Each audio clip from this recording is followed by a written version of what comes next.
All right, buckle up for this one, because today we're diving deep into a battle that's practically soaked in legend. Belleau Wood, 1918. Ah, Belleau Wood. A story where you really see those core Marine traits. The Yeah. courage, that grit, yeah, just facing anything head on. And the stakes, man, they were sky high. I mean, we're talking about the Germans trying to basically bulldoze their way to Paris, and who's standing in their way. Yeah. These U.S. Marines, a lot of them seeing real combat for the first time, smack dab in the middle of this dense, nasty forest. Yeah. Our listener wants the full picture of how Belleau Wood became, like, the Marine Corps story, So back up for a sec. Where were the Marines before World War I even started? What was their deal? Well, before all that Great War stuff kicked off, the USMC, they were a pretty small outfit, mostly known for shipboard stuff, amphibious landings, tough guys, resourceful for sure, but hadn't really had those massive land battles that Europe was getting. Yeah, I read about those early Marines, how a lot of them were recruited straight out of taverns and those rough waterfront dives. Yeah. Not exactly the spit and polish image folks have today, huh? True, true. But that rough around the edges background kind of baked into their character. That camaraderie, that feeling of we're in this together no matter what. It came from that. So how'd they end up in Belleau Wood then? Seems a far cry from ship decks and storming beaches. Well, when the U.S. jumped into World War I, they needed boots on the ground, experienced fighters. So they shipped over the 4th Marine Brigade, only Marine unit in the whole darn American Expeditionary Force. Now, General Pershing, the guy in charge over there, he didn't exactly think much of them. Figured they'd be more like a support crew, not the main fighting force. Ouch. Getting underestimated by your own side got a sting. Oh, it did. And that feeling, having to prove everyone wrong, it fueled them.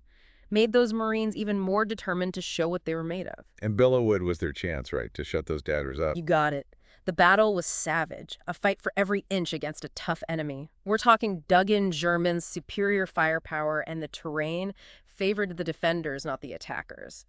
I can picture it. Those thick woods, you can barely see anything. Enemy could pop out anywhere. Must have been a nightmare to fight in. Oh, it was. Those old school attacks, just charging in lines like they did in other parts of the war. Disaster in Belleau Wood. Marines had to learn fast, adapt, figure out new ways to survive. And that's where cover and movement came in, right? A tactic that's still used by the military today. Bingo. Using the terrain, working as a team, you advance while staying out of the enemy's sights as much as possible.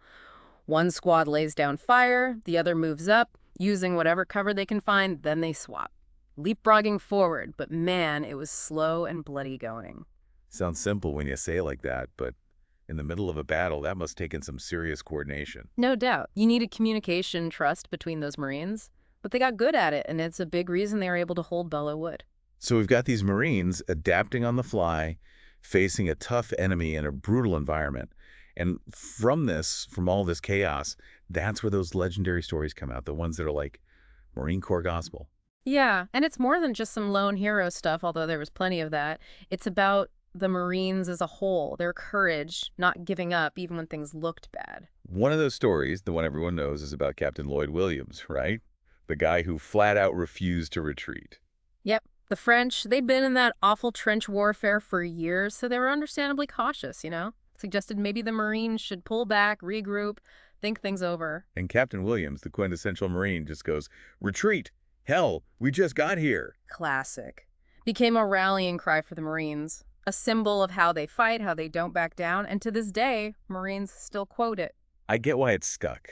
That we're here to fight attitude, that's what people think of when they think Marines. And it shows how important leadership is in battle. Williams's words, his actions, they inspired those men to keep fighting even when the odds were against them. Can't forget Gunnery Sergeant Dan Daly either. Already a 2-time Medal of Honor winner before Belleau Wood even happened. Now, Daly was a career Marine, a veteran. He was the embodiment of that old breed of Marine. Tough, fearless. And he's the one who got his men moving with that line. "Come on, you sons of B, do you want to live forever?" Right. Imagine hearing that in the middle of Belleau Wood. It's pure Marine spirit, cutting through all the fear and doubt.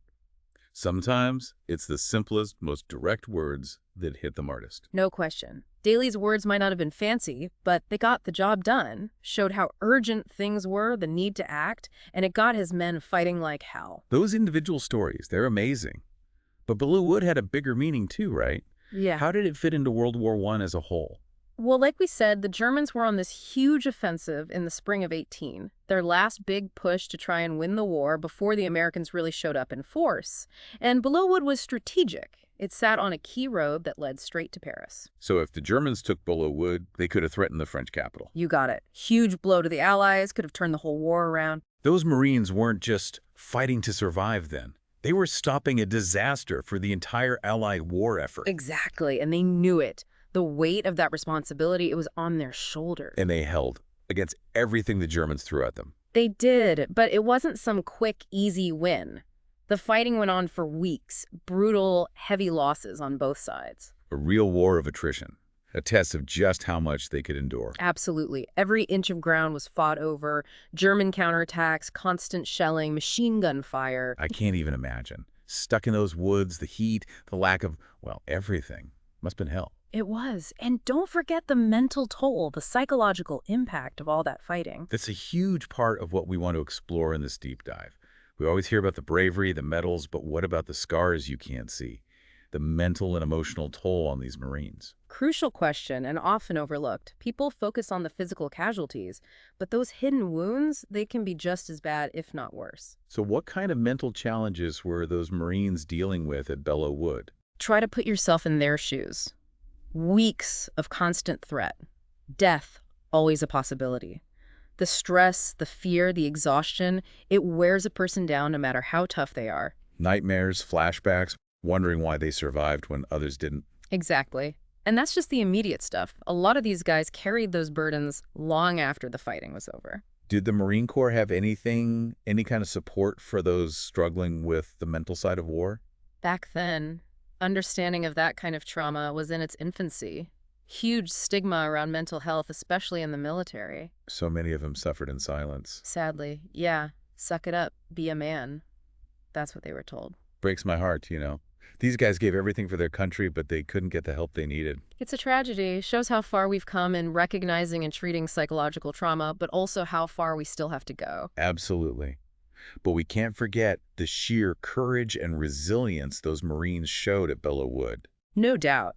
The hardships, the horrors, the mental strain they pushed through it all, they fought with everything they had, and that victory had a huge impact on the Marine Corps, on American history, period. And it still resonates today, over 100 years later. It does. Belleau Wood shows what the human spirit can do, overcoming incredible odds, achieving what seems impossible, a story that needs to be told and remembered.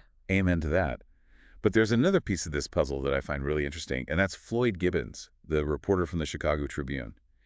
He embedded with the Marines at Belleau Wood, and his writing had a big impact on how people saw the battle. Can you tell us a bit about him? Floyd Gibbons, fascinating guy. Seasoned journalist, loved adventure, and he'd do whatever it took to get the story. And he definitely went above and beyond at Belleau Wood, didn't he? Walking across that open wheat field with the Marines, knowing they were basically walking into a meat grinder, takes guts. It does. Gibbons wasn't just watching from a distance. He was right there with the Marines, experiencing the full horror of it. And he got hit pretty bad, didn't he? Oh, yeah. Shot 3 times, lost an eye. His first account of the battle, incredibly detailed. People thought it was his dying words. Can you imagine reading that back home? Must have been something else. It was huge. Gibbons' article, they printed the whole thing, and it captured Belleau Wood in a way nobody else had. The brutality, the heroism, it was all there. Brought the reality of war home to Americans. And he wasn't just reciting facts, was he? No, sir. Gibbons could write. He wrote with passion, made you feel like you were right there. The courage of those Marines, their humor, their determination, he captured it all. So he helped shape how people saw the Marines and the battle itself. No question. His writing helped create the legend of Belleau Wood, this image of the Marines as these fearless, unstoppable warriors. It's amazing how one man's words, written in the middle of all that, could have such a lasting effect. Shows the power of storytelling. Words can transport you, make you feel what others felt. And Gibbons made sure the story of Belleau Wood and the sacrifices made there wouldn't be forgotten. He did. But there's something else about his writing that stands out. What's that? Gibbons was one of the first to really focus on the mental side of war, the wounds that don't heal as easily. Really? How so? In his writing, he talks about shell shock, the nightmares, the breakdowns he saw. He didn't shy away from the dark side of war, the mental toll it takes. That's way ahead of his time. Back then, people barely understood PTSD, especially in the military. I know, right? Gibbons brought it into the light, and it was groundbreaking. Helped people start to understand the impact of war on the mind, the need for compassion. A conversation we're still having today. Exactly.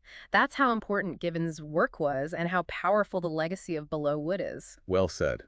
We've covered a lot in this first part of our dive. Before we move on, anything else our listener needs to know about the big picture of Belleau Wood? Just this. Belleau Wood wasn't some random fight. It was part of a much bigger German offensive, the Spring Offensive of 1918. Their last-ditch effort to win before those American reinforcements arrived. Right? That was a massive offensive the Germans were really pushing hard. They were. For a while there, it looked like they might actually break through. So the pressure at Belleau Wood was enormous. Oh, it was.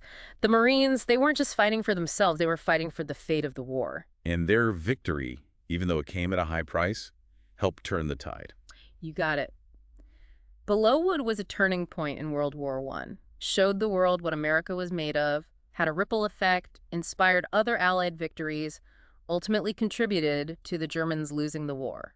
Amazing to think how one battle fought in this tiny corner of the world could have such a huge impact. That's how it is with war. Small actions, courage, determination, they can change the course of history. And Belleau Wood, it's a perfect example. Well said. And on that note, let's dive into the specifics of the fighting at Belleau Wood, the tactics, the challenges, the moments that made this battle legendary. Okay, so let's picture this. You're a Marine, you're in Belleau Wood, trees everywhere, you can barely see a few feet in front of you. Sun's blocked out, air stinks of gunpowder and, well, death. And the Germans, dug in, hidden, waiting with their machine guns. Not exactly a walk in the park. More like a nightmare, honestly. Nah. The Marines had to figure out a whole new way to fight. Forget those big charges across open fields. This was all about stealth, cunning, getting right up close to the enemy. And cover and movement was key, right? We talked about that earlier. Absolutely crucial. Every little bit of cover, a ditch, a log, even a crater from a shell. You use it all to get closer to the enemy, trying to stay out of their sights as much as possible. But it wasn't just about each guy being sneaky on his own, right? They had to work together. Totally. One unit would keep the enemy's heads down with their guns, suppressing them, and while that's happening, another unit makes a dash forward, using that cover fire to gain some ground. Then they switch back and forth, inching their way forward. Day after day, week after week, in those awful conditions. Man, I bet they were exhausted. Oh, yeah. They were fighting the Germans, sure, but also fatigue, hunger, thirst, disease, you name it. It's easy to forget about those things, but they could be just as deadly as the enemy. No doubt. A disease could rip through a unit, weaken them just as bad as any attack. So we've got all these challenges, new ways of fighting brutal conditions, and that's where those legendary Marines come in. The guys whose names are synonymous with that Marine fighting spirit. Guys like Captain George Hamilton. Right, Hamilton. Yeah. Led his men in that crazy uphill attack. This was early in the fight for Belleau Wood. The Marines had to take this hill, heavily defended, and it was hand-to-hand combat, brutal. And Hamilton's right there, in the middle of it, even killed 4 German soldiers himself, hand to hand. That's courage, man. He wasn't sitting back giving orders. He was right there with his men, facing the same dangers. That kind of leadership, lead by example, it inspires people to do incredible things. Absolutely. It's part of what makes the Marines the Marines. And of course, Gunnery Sergeant Dan Daly pops up again. The guy was a walking legend. 2 medals of honor before Belleau Wood. Tough as nails, fearless, and known for his, colorful language. That line of his, "Come on, you sons of B, do you want to live forever?" Marines still say it today. Yep. Sums up that Marine attitude perfectly. Not backing down even when you're outnumbered, outgunned. But here's the thing. Those individual stories, as amazing as they are, they're just part of it. Belleau Wood wasn't won by lone heroes. It was about teamwork, fighting together as one. Couldn't have said it better myself. Those Marines, they weren't just a bunch of guys. They were a unit, a brotherhood. They were fighting for each other. And that brotherhood, it came from the battle itself, right? Yeah. Sharing those hardships, those moments of fear and victory, knowing you had to rely on the guy next to you to survive. That's where it came from. The bonds they formed in those woods, they lasted a lifetime. And it affected the whole Marine Corps, how they operated their culture. So we've got the tactics, the individual heroes, the importance of teamwork. But what about the gear they were using? Old stuff? Or were there new weapons in the mix? A little of both, actually. World War I was a weird time. Those old ways of fighting, clashing with new technology. So you had those brutal close quarters fights with bayonets and rifles, but also machine guns, artillery, even poison gas. Exactly. The Marines had their standard rifles, reliable but slow. Bayonets for when things got up close and personal. Grenades, too, right? Those were becoming pretty common in trench warfare. Oh yeah, grenades were nasty in close quarters, could clear out a trench or a bunker real quick. They had machine guns too, powerful but heavy, tough to move around. And I bet those machine guns jammed all the time, especially with all the dust and dirt in Belleau Wood. You know it. And then there was the gas. Poison gas, a whole new kind of horror. Didn't the Marines have to improvise at first, using rags soaked in urine to protect themselves? They did. Sounds crazy, but it actually worked somewhat against the chlorine gas the Germans were using. They got proper gas masks later, but those early encounters with gas, they were terrifying. Facing that kind of weapon, not knowing what it'll do to you, that must have been a whole other level of fear. It was a new kind of warfare, more reliant on technology, and the results were devastating. So we've got a determined enemy, horrible conditions, new and scary weapons. And yet the Marines pulled through. They fought with everything they had and won a victory that changed the Marine Corps forever. An incredible story, shows what humans can do, overcoming all that, achieving the impossible, but it came at a price. Yeah, the casualties were heavy. And the guys who survived, many of them carried the scars of that battle for the rest of their lives. It's important to remember that war always comes at a cost. Victory is never perfect, but it also shows the incredible courage and sacrifice of those who serve, who put everything on the line for their country, for each other, for what they believe in. And those sacrifices should never be forgotten. They're part of what makes the Marines who they are. Absolutely. That's why Belleau Wood still means so much to the Marine Corps. It's a reminder of their history, their fighting spirit, their ability to endure. But it's also a reminder of the human cost, the sacrifices, the scars that don't fade. Exactly. It's a complicated legacy, one that we need to keep exploring. Well said. But before we get too deep into those bigger questions, let's go back to something we haven't talked about much. What's that? Morale. How did those Marines keep their spirits up in such a terrible situation? That's a good point. Morale, it's important in any fight, but especially in one as long and brutal as Belleau Wood. So what kept those Marines going? Well, Captain Caldwell, in that interview we talked about, he emphasized leadership. Yeah. He said a lot of the officers at Belleau Wood led from the front, sharing the danger with their men. That kind of leadership, showing you're willing to risk your own neck, that could be inspiring. Absolutely. It was a big reason morale stayed high at Belleau Wood. The Marines knew their leaders weren't asking them to do anything they weren't willing to do themselves. But it wasn't just the officers. The camaraderie, the bond between those Marines, that must have helped a lot. Definitely. Going through something like that together, relying on each other to survive, it creates a strong connection. A sense of brotherhood, a source of strength. For sure. They knew they weren't alone, that they had each other's backs no matter what. And that kind of support can make all the difference when things are tough. It can. Shows how resilient humans can be, how we connect and support each other, even in the worst situations. And that's something that's still a big part of the Marine Corps today. Exactly. The Marines are known for their esprit de corps, that brotherhood, that loyalty to each other. And that came from battles like Belleau Wood. It wasn't all grim determination, though, right? There must have been some humor, some moments of laughter to break the tension. There was. Even in the worst situations, people find ways to laugh. Didn't Captain Caldwell say the Marines would joke around, sing songs, even play pranks on each other? He did. A way to let off steam, keep some sense of normalcy in the middle of all the chaos. Finding humor in war, that almost seems wrong. Maybe. But humor can be a way to cope. It builds camaraderie, boosts morale, reminds you that you're human even when everything's trying to dehumanize you. So it's not just about being tough, it's about holding on to your humanity, who you are, even when things are awful. Exactly. The Marines at Belleau Wood, they found ways to do that. Through humor, through their bond with each other, through that belief in their fellow Marines. A lesson for all of us, really. Facing challenges in war or in life, it's important to find those moments of connection, laughter, resilience. I agree. Even in the darkest times, there's always hope. Well said. But now we need to shift gears and look at what happened after Belleau Wood.